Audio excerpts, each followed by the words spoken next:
2024-2025 অর্থবছরের বাজেট উপস্থাপন করবেন। প্রস্তাবিত 2024-25 অর্থবছরে বাজেটে অন্যতম গুরুত্বপূর্ণ খাত স্বাস্থ্যে বরাদ্দ দেওয়া হয়েছে 41,407 কোটি টাকা, যা মোট বাজেটের মাত্র 5.19%। সম্পর্কিত এমডিজি লক্ষ্য অর্জনে অসাধারণ সফলতা গত কয়েক বছরের বাজেট পর্যালোচনায় দেখা গেছে স্বাস্থ্য বাজেট রয়েছে 5%-এর কাছাকাছি, যা আন্তর্জাতিক মানদণ্ড অনুযায়ী কয়েক গুণ কম।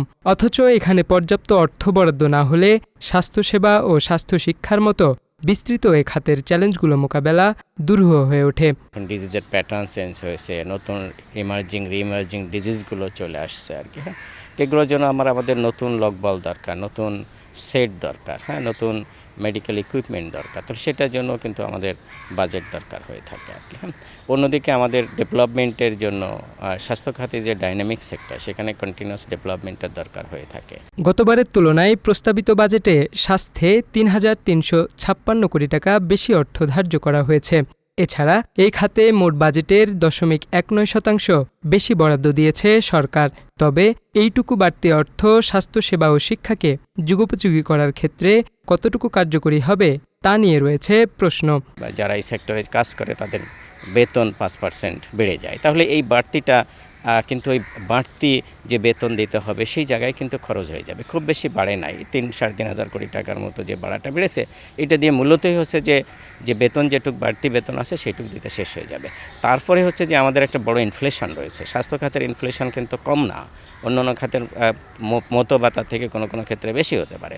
তাহলে সেই ইনফ্লেশনও কভার করা যাবে না এখান থেকে। প্রতি বছর এ বিষয়গুলো নিয়ে নানা আলোচনা সমালোচনা হলেও পর্যাপ্ত বরাদ্দ দূরে থাক, সন্তোষজনক কোনো বৃদ্ধিও দেখা যায় না। ফাইন্যান্স মিনিস্ট্রিকে কাছে বাজেট চাইতে হয়, তেমন সেই চাওয়ার জন্য কিন্তু ক্ষেত্র তৈরি করতে হয়। আমি যদি ক্ষেত্র তৈরি করতে পারি তাহলে সেখানে এডিশনাল বাজেট চাইতে পারি।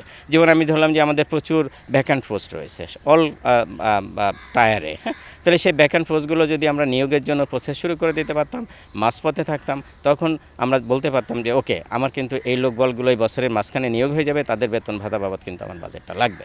তাহলে সেটা কিন্তু ফাইন্যান্স মিনিস্ট্রিকে বোঝানো যেত।